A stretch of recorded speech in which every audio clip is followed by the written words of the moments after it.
हम बात कर रहे हैं आज मनी 9 की फाइनेंस फ्रीडम समिट और भारत दुनिया के क्योंकि सबसे तेजी से आगे बढ़ते शेयर बाजारों में से एक है। भारत के म्यूचुअल फंड सफलता की नई कहानियां लिख रहे हैं, लेकिन बड़ा सवाल यही है कि फाइनेंशियल मार्केट को ऐसा क्या करना होगा प्रियंका कि अधिकांश भारतीयों को वित्तीय सुरक्षा दी जा सके।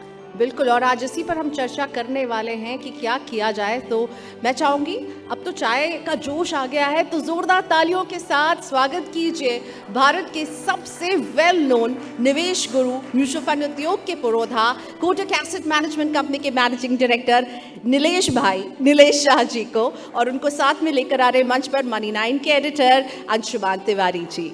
बिल्कुल, नीलेश शाह जी से आज हमें पता चलेगा कि भारत के वित्तीय बाजारों में और क्या करने की जरूरत है जिससे देश के आम परिवारों को और ज्यादा वित्तीय सुरक्षा दी जा सके, वित्तीय सुरक्षा सुनिश्चित की जा सके। और क्योंकि नीलेश जी यहां पर पहुंच चुके हैं, तो बिना वक्त गवाए मैं अंशुमन तिवारी जी से ये आग्रह करूंगा कि प्लीज अब आप नीलेश जी से इस मुद्दे पर आगे चर्चा को बढ़ाएं। Sir, thank you Nilesh sir for coming to this Financial Freedom Summit.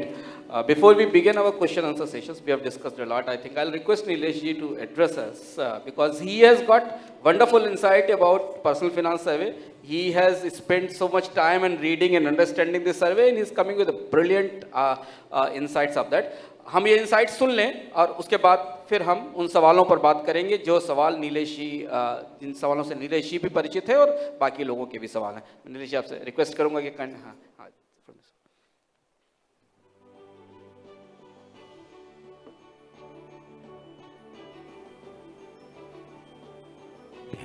तो जी नहीं पाते, खर्चते हैं तो खाली हो जाते हैं, बचाते हैं तो फंस जाते हैं, निवेश करें तो कहां करें।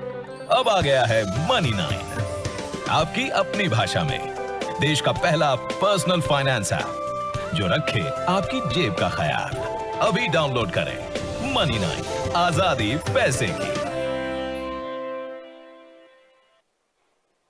थोड़ी सी समझ आपकी जिंदगी बना सकती है, छोटी सी बचत आपकी दुनिया सजा सकती है, जरा से धैर्य से पूरे हो सकते हैं सारे सपने। उम्मीदों को चाहिए बस जरा सा भरोसा। अब आ गया है मनी 9, आपकी अपनी भाषा में देश का पहला पर्सनल फाइनेंस ऐप जो रखे आपकी जेब का ख्याल। अभी डाउनलोड करें मनी 9, आजादी पैसे की। सतारा में रहते हो या सहारनपुर में, जालंधर के हो या जलपाईगुड़ी के, हम्पी में ठिकाना हो या होसुर में, पैसे की जबान एक ही है, उम्मीदों की उड़ान एक ही है। अब आ गया है मनी 9, आपकी अपनी भाषा में देश का पहला पर्सनल फाइनेंस ऐप जो रखे आपकी जेब का ख्याल। अभी डाउनलोड करें मनी 9, आजादी पैसे की। Now I'll request Nilesh bhai to address us. Hi, good evening to everyone. First of all, I would like to thank Money 9 for conducting this great survey. I believe it is across 20 states, 100 districts, 1154 villages and wards, 31,500 people, and 250 questions. This is really comprehensive. Second, इस सर्वे की जो details आई है वो आंखों को खोल देने वाली है। आज भी भारत में 75% से ज़्यादा हाउस होल्ड अपने आप को इनसिक्योर या लो सिक्योर कहते हैं।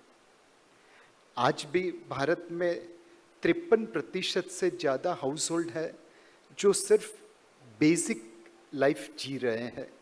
दैट मीन्स उनके घर में एक पावर कनेक्शन है, एक मोबाइल फ़ोन है, एक एलपीजी है और एक पंखा है। सिर्फ 3% लोग हैं जिसे हम कह सकते हैं लग्जोरियस लाइफ जी रहे हैं। आज भी भारत में 46% लोग ऐसे हैं जिनकी हाउस होल्ड इनकम 15,000 रुपये से कम है। क्लियरली हमें बहुत आगे बढ़ना है। दूसरी चीज देखें तो आपके सर्वे के अनुसार एवरेज फैमिली की साइज 4.2 मेंबर्स है और उसमें से 1.6 मेंबर्स तो ऑलरेडी काम कर रहे हैं। तो हम लोगों को काम बढ़ा के उनकी फाइनेंशियल लाइफ तो सिक्योर नहीं कर पाएंगे। फैमिली में कुछ रिटायर्ड पेरेंट्स होंगे, कुछ बच्चे होंगे, उनसे तो काम करवा के हम फैमिली की सिक्योरिटी नहीं मैनेज कर पाएंगे। इसी सर्वे में एक और अनोखी चीज बाहर आती है।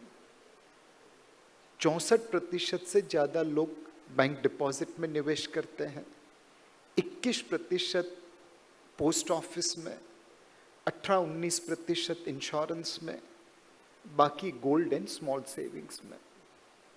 ये बंबई की भाषा में कहे तो स्लो ट्रेन है, अपनी मंजिल पे पहुंचा देती है बट धीरे धीरे धीरे। जो फास्ट ट्रेन है, एक्सप्रेस ट्रेन है, mutual fund and equity market, उसमें सिर्फ 3% हाउस होल्ड निवेश करते हैं। अगर हमें हर भारतीय को फाइनेंशियली सिक्योर करना है, उसे फाइनेंशियली इंडिपेंडेंट करना है, तो कुछ चीजें करनी जरूरी है। सबसे पहले तो हमें ग्रोथ खड़ा करना पड़ेगा। आज हम $3.5 ट्रिलियन की इकोनॉमी है और 140 करोड़ लोग हैं। अगर इस 140 करोड़ लोगों को ऊपर उठाना है तो ये $3.5 ट्रिलियन की इकोनॉमी से 30 ट्रिलियन करना बहुत जरूरी है। इसको कैसे कर सकते हैं? एक, जो हम कर रहे हैं वही करते रहे और थोड़ी तेजी से करें। हमारा जो स्टेट महाराष्ट्र स्टेट है, आज वो उतना उत्पादन करता है जितना पूरा भारत 2005 में करता था। 17 साल लगे महाराष्ट्र को वहां पहुंचने के लिए जहां कल का भारत खड़ा था। यूपी उत्तराखंड 2001 में एक साथ थे, वो उतना उत्पादन आज करते जितना 2001 का भारत करता था। और तमिलनाडु, कर्नाटका और गुजरात मिलके उतना उत्पादन करते हैं जितना 2000 में पूरा भारत करता था।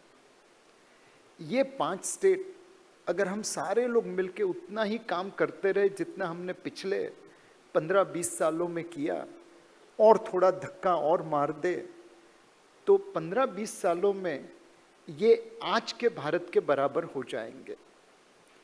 बट उसके लिए लोगों को काम करना पड़ेगा। दूसरी चीज है, काम तेजी से करना पड़ेगा। यहाँ से 10 किलोमीटर दूर अंधेरी में ईस्ट वेस्ट को जोड़ता हुआ एक फ्लाईओवर था, गोखले ब्रिज करके। मेरा दोस्त फेने वहां पे हंस रहा है बिकॉज वो भी मेरे साथ ही उस मुश्किल से रोज गुजरता है। उस ईस्ट वेस्ट फ्लाईओवर 2018 में गिर गया।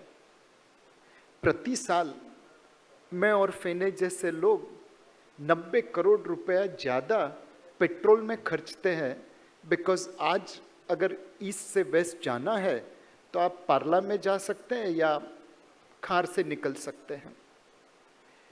उस ब्रिज को रिपेयर करने की कीमत आज भी 90 करोड़ ही है।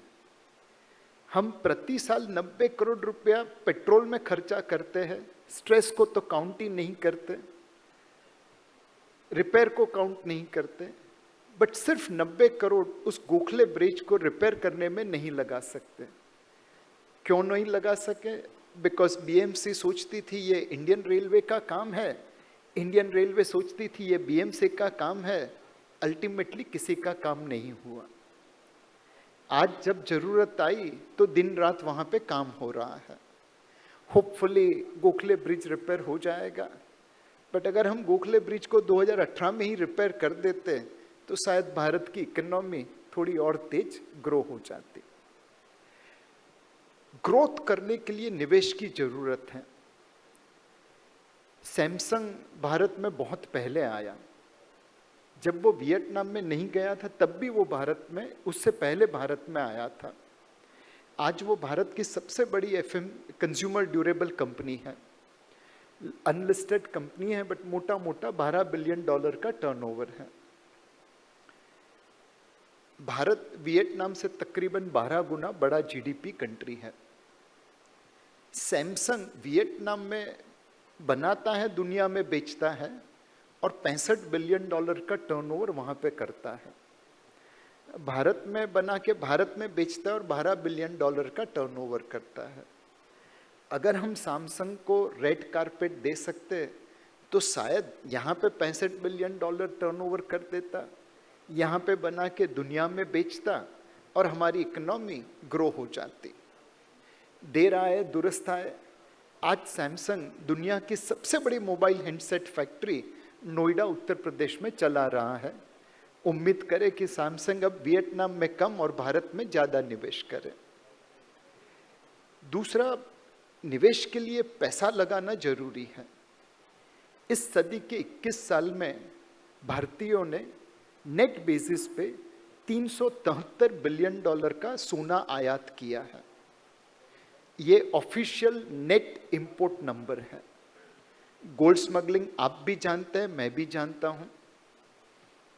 बेस्ड ऑन कस्टम्स में जो गोल्ड सीज हुआ और अज्यूम करें कि गोल्ड स्मगलर चैरिटेबल ऑर्गेनाइजेशन नहीं है, वो मुनाफा करने के लिए स्मगलिंग करता है, तो सालाना स्मगलिंग $7 बिलियन ब्रेक इवन के लिए चाहिए। मैं कुछ समय पहले दुबई अबू धाबी से आया। मेरे साथ जितने लोग फ्लाइट में गए थे उनका ग्रॉस नेट वेट 50 केजी था जब गए, बट जब वापस आए तो 55 केजी हो गया, बिकॉज वहाँ से सोना खरीद के आ रहे थे। अगर हम गोल्ड स्मगलिंग और ये ग्रीन चैनल में से पास होते हुए सोने को काउंट करें तो हो सकता है कि इस सदी के 21 सालों में हमने $500 बिलियन सोने की आयात में लगा दिया। हम एक ऐसे पेशेंट है जिसकी खुद की हेल्थ खराब है, जिसको हेल्थ बनानी है, ग्रो करनी है, और फिर ब्लड डोनेशन दिए जा रहा है। जितना एफडीआई भारत को मिला उससे ज़्यादा पैसा हमने सोने की आयात में लगा दिया। अगर आप ब्लड डोनेशन ही करते रहेंगे नेट बेसिस पे तो हेल्थ कहाँ से बनेगी। तीसरी चीज है, इन्वेस्टमेंट के लिए सेविंग्स जरूरी है। तकरीबन 1.8 करोड़ भारतीय ऐसे हैं पिछले 20 सालों में जिन्होंने मोटा मोटा 2 लाख करोड़ रुपया कलेक्टिव इन्वेस्टमेंट स्कीम में खो दिया है। चाहे टिकवुड का फार्म हो, चाहे इमू का फार्म हो, चाहे गोल्ड की पॉन्जी स्कीम हो, चाहे सिटी लिमोजिन करके हो, अलग अलग प्रकार के नाम में अल्टीमेटली निवेशक होता रहा है। 1.8 करोड़ इंडियन, 2 लाख करोड़ रुपया पिछले सिर्फ 20 सालों में। यही पैसा सही तरीके से निवेश होता तो भारत का ग्रोथ कहाँ होता, ये कहने की जरूरत नहीं है। क्यों ये रिटेल निवेशक इस तरह ईमू में, टिकवुड में, प्लांटेशन में पैसा लगा देता है? लालच बुरी बला है ये सब कहते हैं, बट कोई मानता नहीं। लोगों की लालच को कैसे हम काबू में रख सके, कैसे हम उनके फाइनेंस की पाठशाला में लेके आ सकें। यहाँ पे Money9 ऐप बहुत बड़ा काम करेगी। आपके ऊपर बहुत बड़ा दायित्व है लोगों को समझाने के लिए कि सही तरीके से निवेश करें। दूसरी एक जो चीज है, रिटेल निवेशक, उसे पता नहीं क्या हो जाता है, बट वो अक्सर बहक जाता है। कोई फिल्म स्टार आके क्रिप्टो के लिए एडवर्टाइज कर देता है तो वो उसमें निवेश कर देता है, फिर भले पूरा पैसा डूब जाए, और फिर भी उस फिल्म स्टार की जाके मूवी देखता है। कभी तो हम लोग सोचे समझे, 89% रिटेल निवेशक जब फ्यूचर्स एंड ऑप्शंस में ट्रेडिंग करते हैं तो वो नुकसान करते हैं। सिर्फ 11% लोग पैसा बनाते हैं। There is no future in any future and option for ordinary investor. ये हर साल प्रूव होता है, बट फिर भी लोग मानते नहीं हैं। बहुत जरूरी है कि हम इन निवेशकों को हैंड होल्डिंग करें, सही फाइनेंशियल एजुकेशन प्रदान करें और उन्हें सही तरीके से मार्केट में निवेश करने के लिए उत्सुक करें। इसमें 2 लोगों का सबसे बड़ा हाथ रहेगा। एक, म्यूचुअल फंड डिस्ट्रीब्यूटर्स।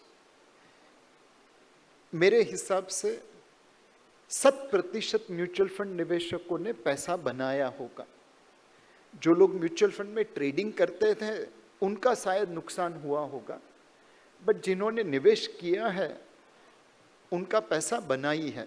शायद कम बना, थोड़ा ज़्यादा बना, लेकिन पैसा बना है। आज कितनी सारी म्यूचुअल फंड स्कीम है जिसकी एनएवी 500 रुपये के ऊपर है, 100 रुपये के ऊपर है, और ये 10-10 रुपये पे इश्यू हुई थी। दैट मीन्स इन्होंने पैसा 10 गुना 50 गुना कर दिया है। चंद एक स्कीम ऐसी है जिसने शायद 100 गुना पैसा कर दिया है। यहाँ पे fill it, shut it, forget it करते तब भी पैसा बनता, लेकिन बहुत कम लोगों ने पैसा बनाया बिकॉज वो लोग म्यूचुअल फंड डिस्ट्रीब्यूटर के जरिए, एक सहायक के जरिए नहीं आए। हमें ज़रूरत है कि फिजिकली और डिजिटली फिनेंशियल डिस्ट्रीब्यूशन को एनकरेज करे ताकि वह ये निवेशकों को मार्केट में सही तरीके से लेके आए। फाइनली एक बात कहना चाहूँगा, महाभारत में ये प्रसंग है, युद्ध की शुरुआत के पहले कृष्ण भगवान दुर्योधन को मनाने जाते हैं कि भाई तू 5 गांव पांडव को दे दे और उसके बाद मैं युद्ध रोक दूंगा, लाखों लोगों की जान नहीं जाएगी। दुर्योधन नहीं मानता। भगवान कृष्ण के बहुत समझाने के बाद भी दुर्योधन नहीं मानता। फाइनली दुर्योधन कहता है, जानामि धर्मम नच में प्रवृत्ति, जानामि अधर्मम नच में निवृत्ति। ओ भगवान कृष्ण, आप मुझे ये मत बताइए सत्य क्या है, धर्म का रास्ता क्या है, मुझे मालूम है बट मैं उसे फॉलो नहीं कर सकता। और आप मुझे ये नहीं बताए अधर्म का रास्ता क्या है, मुझे पूरा पता है बट मैं उसे छोड़ नहीं सकता। हमारे सब में ये दुर्योधन बसा हुआ है। हमें मालूम है कोला नहीं पीना चाहिए, जंक फूड नहीं खाना चाहिए, बट अब मेरी बीवी पूना में है तो मैं वो सारी चीज़ें खा रहा हूँ। अपने दुर्योधन को कैसे काबू में रखना ये बहुत ज़रूरी है, और वहाँ पे Money9 ऐप या मेरे म्यूचुअल फंड डिस्ट्रीब्यूटर्स लोगों को मदद कर पाएंगे, अधर्म के रास्ते से धर्म के रास्ते पे जरूर ले पाएंगे, और हर भारतीय को ये फाइनेंशियल सिक्योरिटी प्रदान कर पाएंगे। एक और किस्सा कहना चाहता हूँ बिफोर आई क्लोज आउट। जब मैं एक्सिस बैंक में काम करता था तो लोगों को SIP SIP SIP कहता रहता था। म्यूचुअल फंड में काम करता था तब तो कहता ही था, बट बैंक में भी कहता था। मेरे एक मित्र है प्रदीप अग्रवाल करके, दिल्ली के बैंक में ब्रांच मैनेजर थे। उन्होंने कहा, नीलेश भाई मैंने तो अपनी फैमिली की सबकी SIP कर ली। मैंने कहा प्रदीप भाई SIP टॉपअप करिए। उसने बोला वो भी कर लिया। फाइनली मैंने कहा कि प्रदीप भाई अपनी छोड़िए, अपनी मेड की, अपने ड्राइवर की, अपने प्यून की, उनकी SIP करिए, भले 100 रुपये की करो, 500 रुपये की करो, बट कुछ शुरुआत करो। उन्होंने अपने ड्राइवर के लिए 2000 रुपये की SIP चालू की। 54 महीने के लिए उन्होंने 1,08,000 रुपये डिपॉजिट किया। फिर ड्राइवर उनकी नौकरी छोड़ के कहीं और गया, बट पैसा यहीं पे रहने दिया। 1 साल पहले आया था अपनी बिटिया की शादी का न्योता देने, और कहा कि प्रदीप भाई वो जो पैसा है अगर आप मुझे दे पाओ तो। प्रदीप भाई ने ऐप खोली, उसमें रिडम्पशन का बटन दबाया और बोला परसों तेरे खाते में 4.5 लाख रुपए जमा हो जाएंगे। 1,08,000 के सामने 4.5 लाख रुपए, और वो भी 2 दिन के बाद बैंक अकाउंट में आ जाए। हम में से बहुत लोग उसकी कदर नहीं कर पाएंगे, बट उस ड्राइवर के लिए अपनी बेटी का सारा खर्चा निकल गया। कर्जा लेने की ज़रूरत नहीं थी। एक सिंपल सी SIP इस तरह से फिनेंशियल सिक्योरिटी लोगों को प्रदान कर सकती है। हमें ऐसे बहुत सारे प्रदीप भाई भी चाहिए, और ऐसे बहुत सारे ड्राइवर भी चाहिए जो अपना पैसा निवेश कर सके, लंबी अवधि के लिए निवेश कर सके। अगर प्रदीप भाई और वो ड्राइवर दोनों जैसे लोग हर घर में मिलने लगे तो आई एम श्योर हमारे सेंटिनरी ईयर में भारत फाइनेंशियली पूरा सिक्योर्ड होगा। Thank you.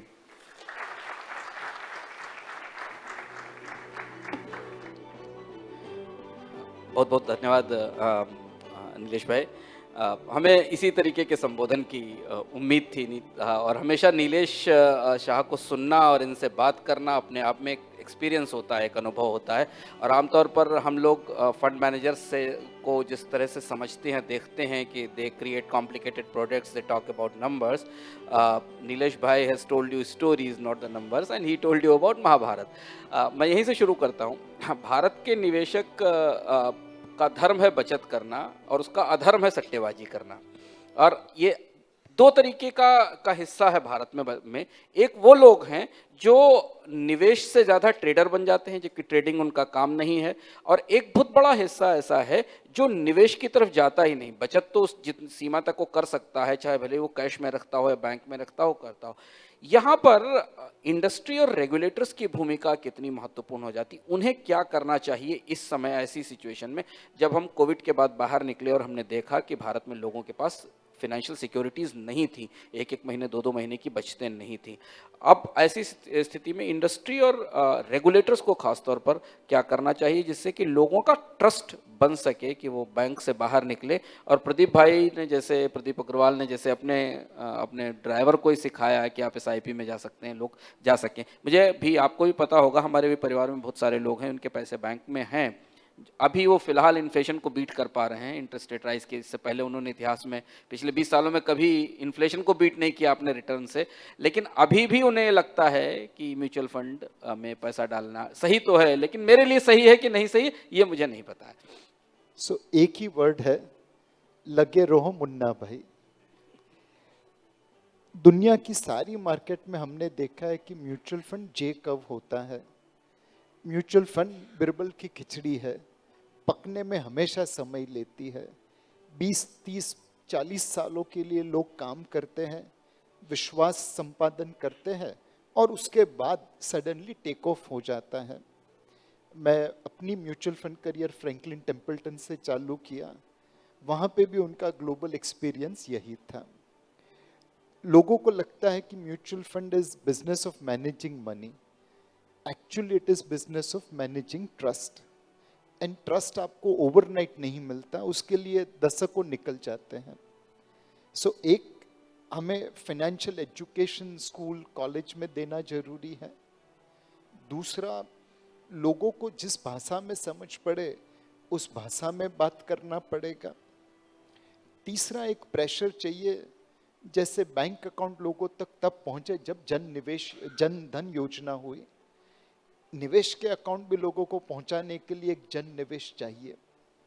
उसके साथ साथ रेगुलेटर ने इंश्योर करना है कि ये मार्केट सेफ रहे, इसमें कोई मिसगवर्नेंस नहीं हो, इसमें लोगों का ट्रस्ट बना रहे। और फाइनली मुझे क्लाइंट को वैल्यू एड देनी पड़ेगी, मुझे क्लाइंट को कुछ रिटर्न देना पड़ेगा कि वो मेरे साथ निवेश कर सकें। और ये कार्य हमें हर साल करते रहना पड़ेगा। एक साल भी अगर रुक गए, गलत कर दिया, तो वापस जीरो से शुरुआत होगी। तो हमारे लिए, रेगुलेटर के लिए सिर्फ एक चीज़ है, लगे रहो मुन्ना भाई, आज नहीं तो कल हमारी मेहनत का नतीजा मिलेगा। यहाँ मैं वो सबसे इम्पॉर्टेंट जो पैराडॉक्स है, जिसको मैंने आपसे पीछे भी चर्चा में किया, कि जो बड़ा पैराडॉक्स है भारत में निवेशकों के दिमाग में हमेशा ये रहता है कि, और यह परंपरा से चला रहा है कि भारत में बचतों को प्रोत्साहित करने के लिए एक टैक्स का सिस्टम था। अभी भी हमने जैसा सर्वे में देखा कि भारत में मिडिल क्लास या लोअर से थोड़ा सा मिडिल क्लास और अपर मिडिल क्लास ही इन्वेस्टमेंट करता है, बाकी लोग तो बेसिक सेविंग पर आते हैं।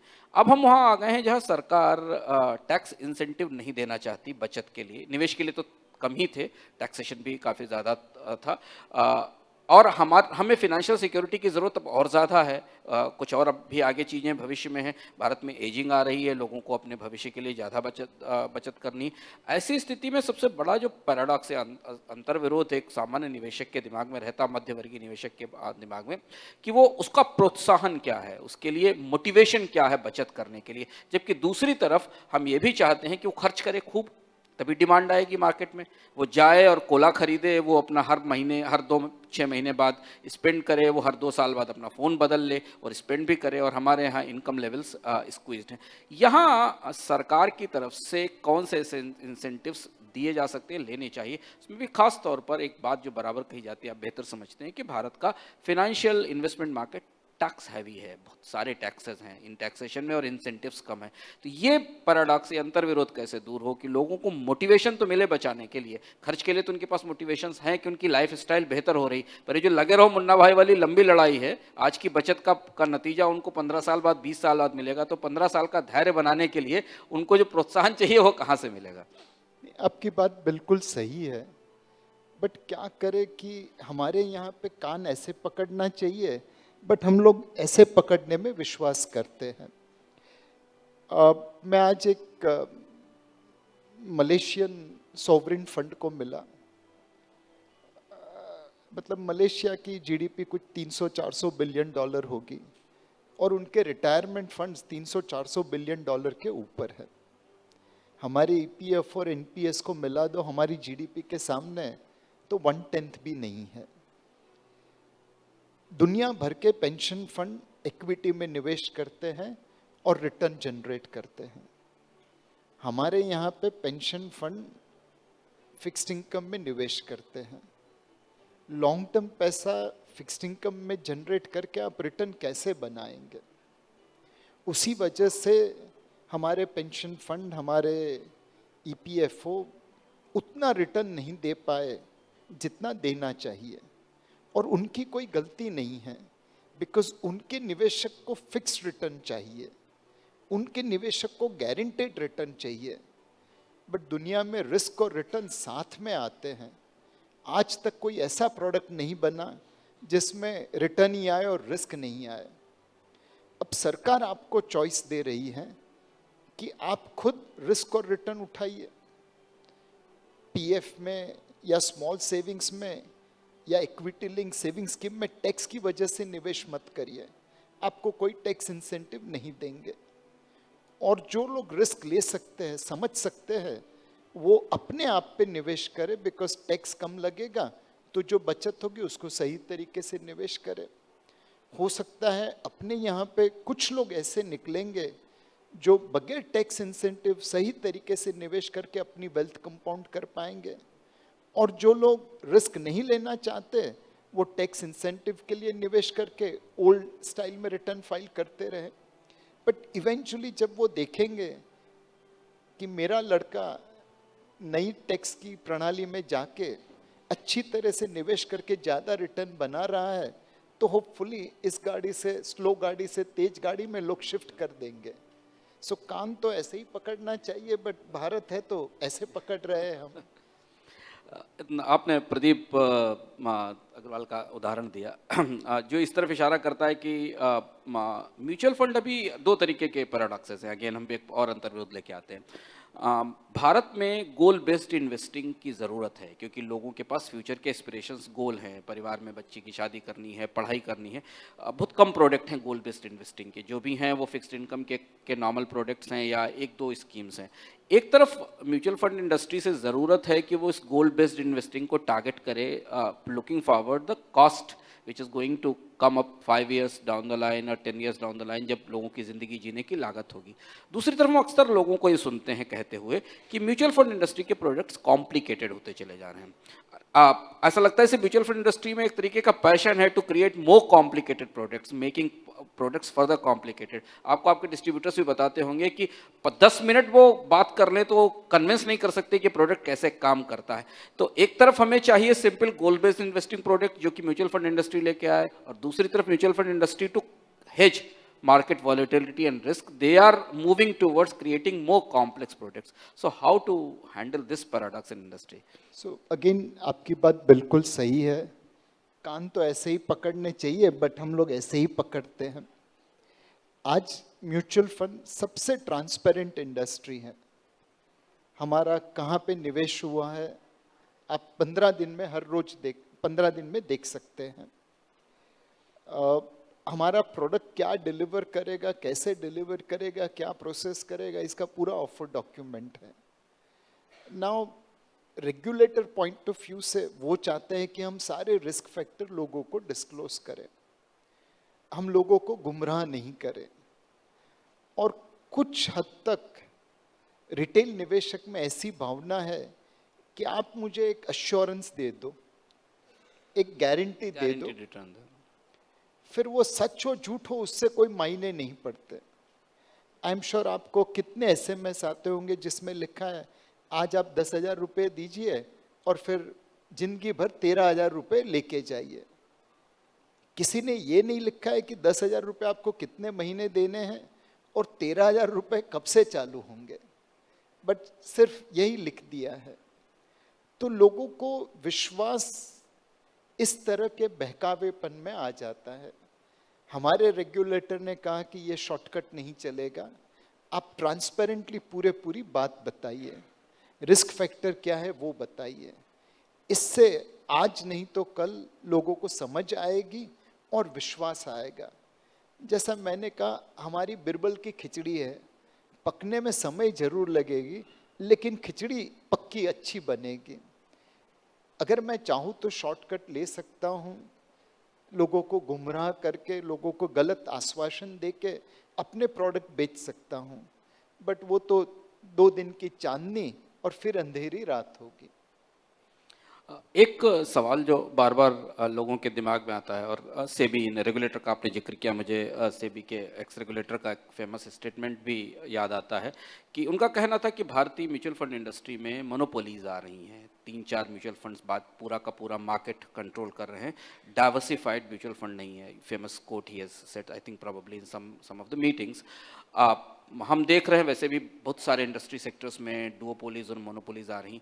How healthy it is that entire mutual fund industry has been, majority of the AUM has been controlled by very few mutual funds which may have more risk than a diversified kind of market. ये कितना आपको लगता है, ये इसका risk कितना बड़ा है? सो क्रिकेट में तेंदुलकर, द्रविड़, लक्ष्मण और गांगुली ये 4 ही थे। आज विराट कोहली और रोहित शर्मा ही है। 140 करोड़ में मैं 14 विराट कोहली और 14 रोहित शर्मा तो पैदा नहीं कर सकता। यूएस जैसी मार्केट जो हमसे इतनी बड़ी है, वहाँ पे जो बड़े प्लेयर्स है, ब्लैक रॉक हुआ या फिडेलिटी हुआ या स्ट्रीट हुआ या वैनगार्ड हुआ, वहाँ पे भी कुछ बड़े दिग्गज ही पूरी मार्केट को कंट्रोल करते हैं। क्या हमें बहुत सारे म्यूचुअल फंड बनाने चाहिए? जी बिल्कुल, उसमें कोई रिस्ट्रिक्शन नहीं होना चाहिए। It should be open competition. And SEBI आज लाइसेंस तो दे ही रही है, लेकिन सिर्फ वही म्यूचुअल फंड ग्रो करेंगे जिनके पास इन्वेस्टर्स का ट्रस्ट होगा, जिनके पास परफॉर्मेंस होगी और जो निवेशकों के सपनों को पूरा साकार कर पाएगा। अब कंपटीशन में एक आदमी रेस जीतता है, 5 आदमी रेस जीतता है, ये तो दौड़ने वालों के ऊपर है। As long as competition is open and race is open, it doesn't matter who wins. And regulator ने बड़े म्यूचुअल फंड के लिए कोई ऐसी बेनिफिट नहीं दी है जो छोटे म्यूचुअल फंड के पास नहीं हो। इनफैक्ट छोटे म्यूचुअल फंड्स को कुछ बेनिफिट मिले in terms of higher expense ratio, but I will not call it benefit. It's a level playing field. May the best person win. Before I come to the last question, I would like to open floor for some questions. अगर हमारे पास कोई सवाल हो, mics तैयार हैं। कोई अगर सवाल पूछना चाहे नीलेश जी से, या there's a gentleman on the back. वहाँ माइक पहुँचा दें बीच में। Hello sir, it's a great pleasure listening to you every time. Since you are a proponent of mutual funds and SIP, how has the integration of these products along with other fixed income products, do you have any insights on how these work together to create that trust, to create that momentum with what you're looking at? So one thing which we haven't done as well is to push SIP in hybrid fund. We haven't been able to create products where mass market will invest because it will be less volatile and yet it will deliver better return. Balance advantage fund, debt MIP, balanced fund, these are all the beginnings. But clearly we have to ensure that it reaches out to common men. And धीरे धीरे प्रयास कर रहे हैं, digital app के जरिए लोगों तक पहुंच रहे हैं। तो hopefully we will be able to expand this investor base from 3.5 crore to let's say 30 crore. And वो सारा तो इक्विटी से नहीं आएगा।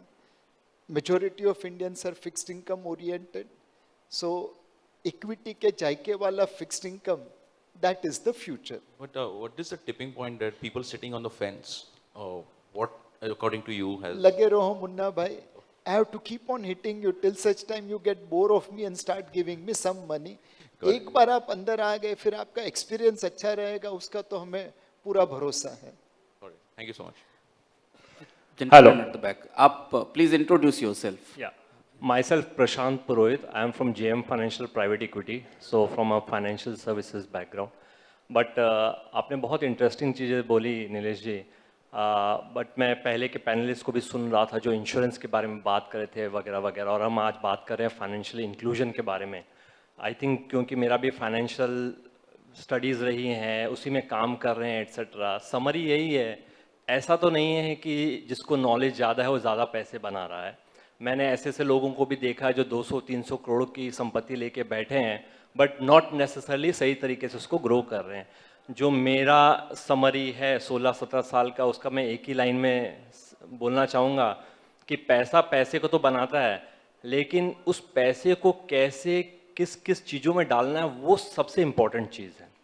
आज हम जब फाइनेंशियल इंक्लूजन की बात करें, specially bottom of the pyramid की, तो मेरा क्वेश्चन है, हम प्रोडक्ट्स तो बहुत बना रहे हैं, लेकिन उस बंदे को किस प्रोडक्ट में कितना डालना चाहिए वो एक सोल्यूशन नहीं हो सकता, क्योंकि इसके पीछे अगर एक फाइनेंशियल एडवाइजर बैठता है तो हज़ारों क्वेश्चंस पूछता है। आपकी उम्र कितनी है, सेम उम्र का भी आदमी हुआ, परिवार में अलग अलग सदस्य हैं, सबकी इनकम अलग है और सबके गोल्स अलग हैं।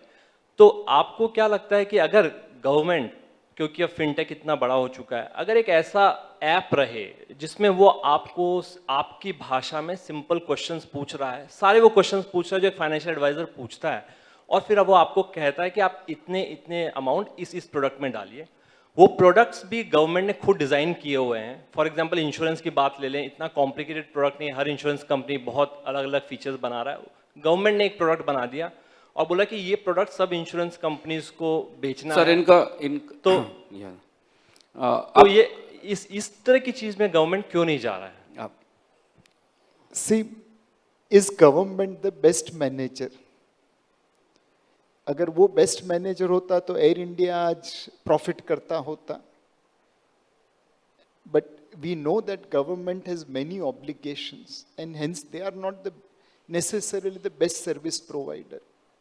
आप काउंटर कर सकते हैं कि देखिए वैक्सीनेशन में तो गवर्नमेंट ने कितना अच्छा काम किया, बट अगर गवर्नमेंट हर चीज करने लगे, साइकिल से लेके स्कूटर से लेके ब्रेड से लेके स्पेसक्राफ्ट बनाने लगे, तो क्या गवर्नमेंट हर चीज डिलीवर कर पाएगा? Answer is no. इसके लिए जरूरी है कि एक मार्केट मैकेनिज्म चले। आपने जिस प्रकार के प्रोडक्ट की बात की, उसकी जरूरत होगी तो अपने आप मार्केट वाले कुछ न कुछ ऐसा खड़ा कर देंगे। आज की तारीख में भी हमारा एक असेट एलोकेटर प्रोडक्ट है, 17 साल से चल रहा है। पिछले 10 सालों में इसने लोगों का पैसा 4 गुना कर दिया है। यहाँ पे आप अपना पैसा दे दीजिए और फंड मैनेजर अपनी वैल्यूएशन के अनुसार डेट, इक्विटी और अब सोने में निवेश करता है। 10 साल में 4 गुना पैसा कितने लोगों ने किया है? ये एक ही फंड आपकी सारी रिक्वायरमेंट मीट कर सकता है। बट परफॉर्मेंस अकेले से तो पैसा नहीं आता। मुझे एक डिस्ट्रीब्यूशन नेटवर्क चाहिए, मुझे एक ट्रस्ट चाहिए जो लोग मेरी ब्रांड के ऊपर, मेरे प्रोडक्ट के ऊपर करे। तो हमारे लिए तो लगे रहो मुन्ना भाई है, 17 साल से काम कर रहे हैं, एक मकाम तक पहुंचे हैं, और 30 साल काम करेंगे तो जहां आप सोचते हैं वहां पे पहुंच जाएंगे।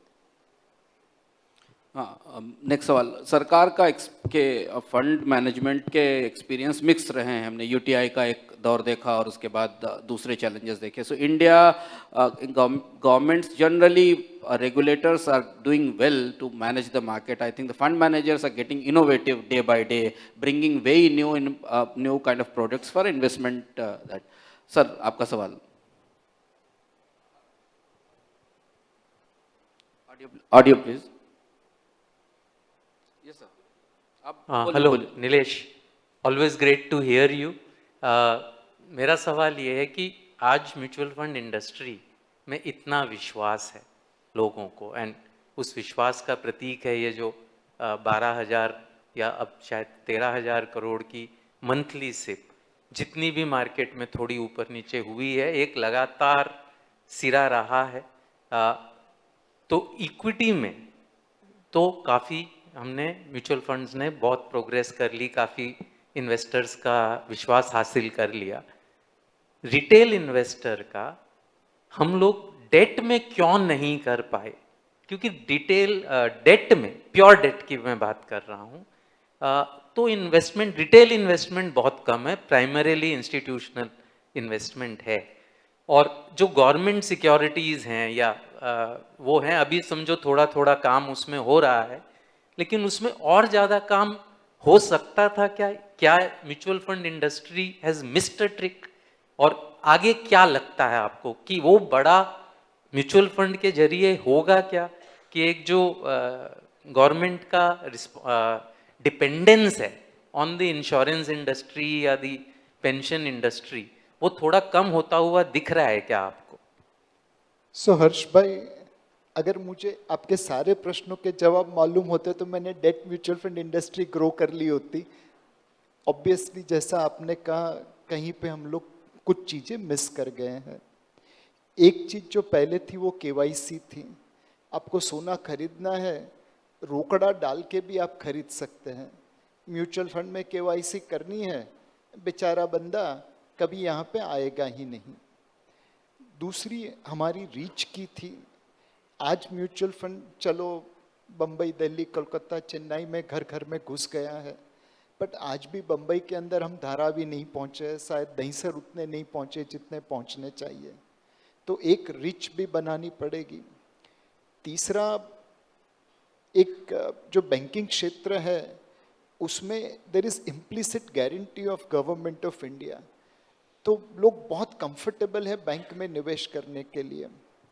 आपने अभी SVB में देखा होगा कि वहाँ पे मनी मार्केट फंड या फेड रेट 4, 4.5, 5% है और बैंक डिपॉजिट रेट 1.25% है। इतना कम रिटर्न देने के बाद भी American mutual fund industry SVB जैसी बैंक से भी पैसा अपने मनी मार्केट फंड में शिफ्ट नहीं कर पाई थी। तो कहीं ना कहीं ये जो बैंकों के प्रति लगाव है वह भी हमारे आड़े आ रहा है। एंड कुछ गलतियां हमने भी की होगी जिसे सुधारना जरूरी है। तो अगेन लगे रहो, मुन्ना भाई है, फाइट मारते रहो, मारते रहो, मारते रहो। जो 2018 में हमने गलती की क्रेडिट रिस्क फंड में, उसे वापस मत दोहराओ। लोगों का अनुभव अच्छा करो, तो होपफुली आपने जैसे चाहा वैसे गाड़ी चल निकलेगी। मेरा आखिरी 2 सवाल और, क्योंकि इसके बाद हमें सेशन वाइंड अप करना है। एक बड़ा पैराडॉक्स जो सरकार को कर्ज चाहिए और वो कर्ज स्मॉल सेविंग से आता है। फिक्स्ड इनकम प्रोडक्ट जो गवर्नमेंट के हैं वो इन्वेस्टमेंट को इनेबल करते हैं या उसको डिस्करेज करते हैं?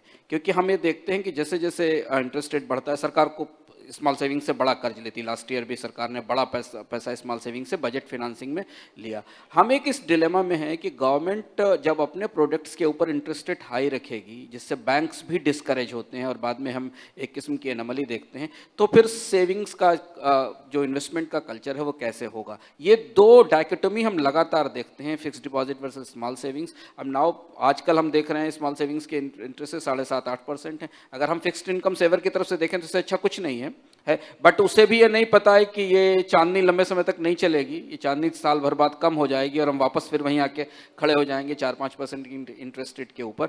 तो सरकार की अपने काम करने के तरीके के कारण जो उसके कर्ज की जरूरत है वो बाजार में इंटरेस्ट रेट अप रखती है और इन्वेस्टर को उस बात के लिए ज़्यादा प्रोत्साहित नहीं करती। या आपको लगता है कि fixed income products with high returns should always be there whether they are subsidised by the government? Actually government ने सब्सिडाइजिंग them। ये डिलेमा कैसे हल हो?